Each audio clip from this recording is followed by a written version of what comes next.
আচ্ছা, আপনি কি জানেন কোরআনের একটি সূরা আছে যা কবরের আযাব থেকে রক্ষা করার জন্য সুপারিশ করবে? হ্যাঁ, এই সূরাটির নাম হলো সূরা আল মুলক। সূরা আল মুলক কোরআনের 67 নম্বর সূরা। এতে মোট 30টি আয়াত রয়েছে এবং এটি একটি মাক্কি সূরা। মুলক শব্দের অর্থ রাজত্ব বা সর্বময় ক্ষমতা। সূরার প্রথম আয়াতে বলা হয়েছে, বরকতময় তিনি যার হাতে সমস্ত রাজত্ব এবং তিনি সব কিছুর ওপর ক্ষমতাবান।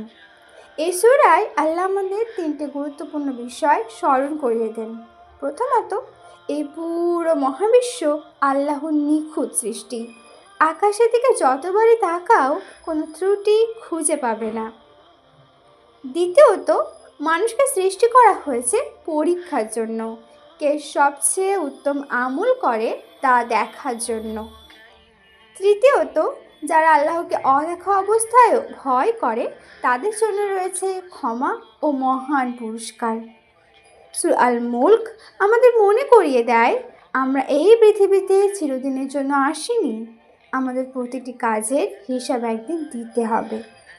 তাই নবী মুহাম্মদ সাল্লাল্লাহু আলাইহি ওয়াসাল্লাম আমাদেরকে প্রতিদিন রাতে সূরা আল মুলক পড়ার উৎসাহ দিয়েছেন।